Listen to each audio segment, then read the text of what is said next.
कुछ लोगों का कहना है कि साहब श्री ने अपना उत्तराधिकारी किसको बनाया? साहब श्री ने अपना उत्तराधिकारी किसको बनाया?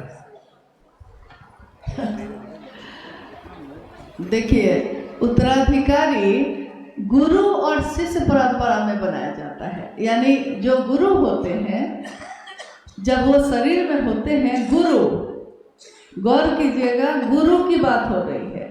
उत्तराधिकारी गुरु के रूप में अगर कोई होता है तो वो बनाता है। अब बताइए हमारे गुरु कौन है?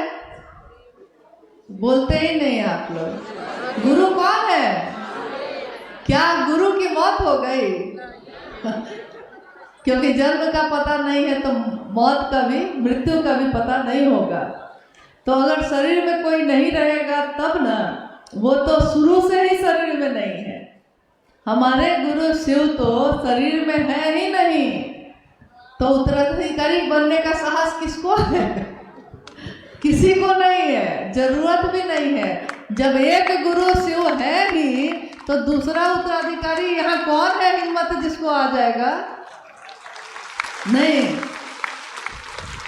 हाँ, मानसिकता हो सकती है, बनना चाहते जरूर होंगे, क्योंकि ये तो शिव के समय भी हुआ था, कृष्ण के समय भी हुआ था। जब कृष्ण इस धरती पे आए थे तो उस समय भी एक वाकया है कि एक व्यक्ति जिसने शिव कृष्ण की तरह का ही सब कुछ धारण कर लिया और लोगों को कहने लगा कि वो जो कृष्ण है वो नकली है और मैं जो कृष्ण हूँ मैं असली हूँ।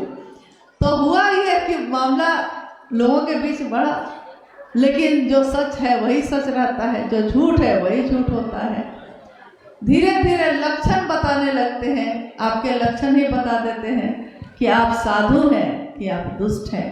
कपड़े आपने चाहे कुछ भी पहने हो, लेकिन लक्षण से पता चल जाता है। साधु तो मन होता है किसी का। यहाँ जिज्ञासा जो इन्होंने अभी की है कि साहब ने उत्तराधिकारी किसको बनाया है, तो उत्तराधिकारी वो होता है कि एक परिवार है बहुत बड़ा, और परिवार का जो मुखिया अगर शरीर में नहीं है तो परिवार में से किसी एक को चुन दिया जाता है। ये लौकिक चीजों के लिए, अपने परिवार को चलाने के लिए होता है, लौकिक परिवार को। लेकिन जब आध्यात्मिक परिवार की बात आती है, पारलौकिक जगत की बात आती है और जगत गुरु और शिष्य की परंपरा की बात आती है, तब ये बात लागू नहीं होती है।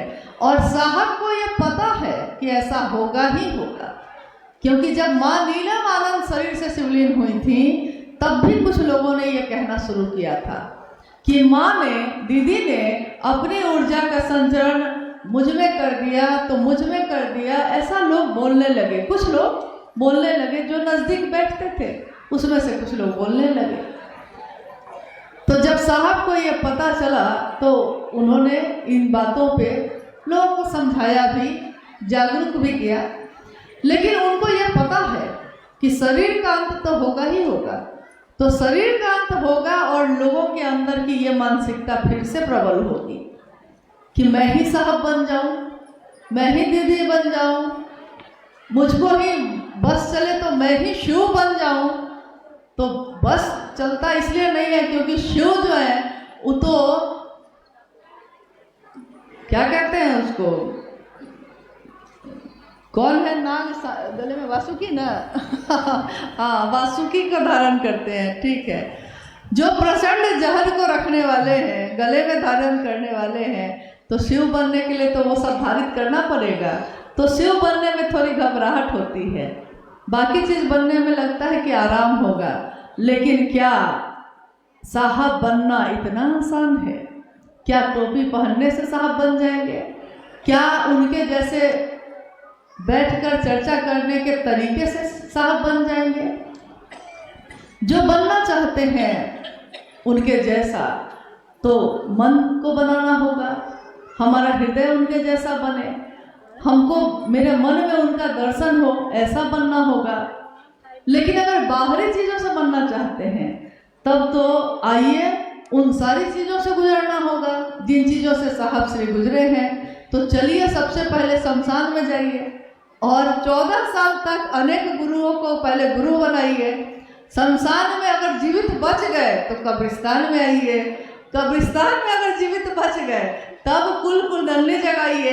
पहले कुल कुंडलनी जगेगा तभी ना, मतलब असंभव है। एक सांचा बनाकर शिव ने खुद ही तोड़ दिया। चांद भी सोचता होगा कि किसको बनाया है महादेव ने, नहीं,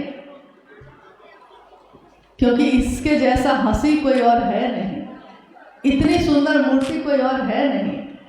ऐसा शिव का शिष्य धरती पे उतरा ही नहीं जिसने जगत का भला सोचा हो, जिसने सबके लिए अच्छा सोचा हो, सबके लिए शुभ सोचा हो। तो ऐसा तो कोई दूसरा बन नहीं सका। कहते हैं महादेव ने बनाया होगा और सांचा ही तोड़ दिया होगा कि दूसरा कोई बन भी ना सके, बन भी नहीं सकेगा। और साहब चाहते भी नहीं हैं कि कोई दूसरा साहब बन जाए। साहब चाहते हैं कि सब शिव ही बन जाए। तो बनिए शिव, पीजिए जहर। दूसरों के हित का उठ गया त्रिशूल चक्र पे, उठाइए अपना त्रिशूल, चक्र पे चलाइए। इतना आसान नहीं है। इन बातों का कोई मतलब नहीं है। कुछ बोलना है इसलिए बोले जा रहे हैं, कुछ कहना है इसलिए कहे जा रहे हैं, लेकिन कहाँ कह रहे हैं, किसको कह रहे हैं, क्यों कह रहे हैं। आप भी चर्चाएं करते होंगे, आप भी जाते होंगे, आपके बच्चे भी महादेव की बात करते होंगे। जो शिव के शिष्य हैं उनकी परिधि में जो मन से रहा होगा वो शिव का शिष्य तो हुआ ही होगा, उससे कम क्या होगा। लेकिन उनके मन की परिधि में जो रहा होगा सो हुआ होगा। जो रहा ही नहीं, शरीर से रहने से क्या होता है, शरीर से कोई बैठा भी तो क्या होगा, लेकिन मन अगर नहीं आया तो कोई फायदा नहीं है। आप में से कितने लोग साहब से शरीर में मिलते रहे? बहुत कम लोग मिले होंगे। लेकिन एक भी व्यक्ति ऐसा नहीं है जो ये कहे कि मैंने साहब से का दर्शन नहीं किया है या मेरे मन ने साहब से मिलने का अनुभव नहीं किया है। मिलता ही मिलता है वो। कितनी घटनाएं, कितनी चीजें ये बताती हैं। शिव शिष्यता में देखिए एक अद्भुत बात है। जैसे ये जिज्ञासा आई है तो इस जिज्ञासा का अंत तो मुझको लगता है कि आज कम से कम हो ही जाना चाहिए। अब बहुत हो गया, क्योंकि शिव शिष्यता में उत्तराधिकारी का मामला न पहले कभी था, न होगा, न है। गुरु शरीर में नहीं है तो उत्तराधिकारी का कोई मामला ही नहीं बनता है।